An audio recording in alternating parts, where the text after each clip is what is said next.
Summer వచ్చేసింది. అలాగే మార్కెట్‌లో పచ్చి మామిడికాయలు కూడా కనపడుతున్నాయి. సో, ఇంకా వీటితో రకరకాల వెరైటీస్ అయితే చేస్తూ ఉంటాం కదా! ఈరోజు నేను మీకు వీడియోలో ఇన్‌స్టంట్‌గా పచ్చి మామిడికాయతో తురుము పచ్చడి ఎలా చేసుకోవాలో చూపిస్తాను.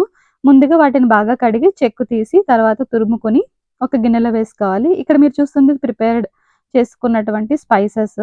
అంటే ఒక కప్పుతో కారం, ఒక కప్పుతో ఆవపిండి, ఒక కప్పుతో సాల్ట్ ఇవన్నీ కూడా కలిపి మనం ఒక జార్‌లో వేసి పెట్టుకుంటే ఎంత కారం కావాలంటే అంత కారం మనం తీసుకున్న క్వాంటిటీకి తగ్గట్టుగా కలుపుకోవచ్చు. కొంచెం మెంతి పొడి ఇవన్నీ వేసి మామిడికాయ తురుములో మనం వేసి కలుపుకుంటే అందులోంచి వచ్చే వాటర్‌తో అది చక్కగా మిక్స్ అయిపోతుంది. నేనైతే 4 టేబుల్ స్పూన్స్ వరకు యాడ్ చేసుకున్నాను. తర్వాత దీనికి సంబంధించి పోపు అనేది చాలా ఇంపార్టెంట్. వేరుశనగ నూనెతో తాలింపు చాలా బావుంటుంది. సో, ఆయిల్ హీట్ అయిన తర్వాత కొంచెం పోపు దినుసులు, ఎండుమిరపకాయ, ఆవాలు ఇవన్నీ వేసి వేయించుకోవాలి. తర్వాత వెల్లుల్లిపాయలు కూడా చాలా బావుంటాయి పచ్చడిలో. అవి కూడా వేసుకొని కొంచెం వేయించిన తర్వాత ఫ్రెష్‌గా ఉన్నటువంటి కరివేపాకు వేసి, కొద్దిగా ఇంగువ, అలాగే లాస్ట్‌లో పసుపు వేసుకోవాలి. ముందే వేస్తే పసుపు అనేది మాడిపోతుంది.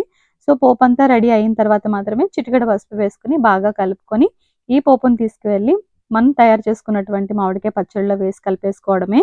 ఇంకేంటి ఇన్‌స్టంట్‌గా మామిడికాయ తురుము పచ్చడైతే రెడీ అయిపోయింది. ఇది వేడి వేడి అన్నంలోనే కాదు బ్రేక్‌ఫాస్ట్‌లో కూడా చాలా బావుంటుంది. మీకు ఖచ్చితంగా నచ్చి తీరుతుంది. ఈ రెసిపీ చూసి ట్రై చేసి మీకెలా వచ్చిందో నాకు కామెంట్ సెక్షన్‌లో తెలియచేయండి.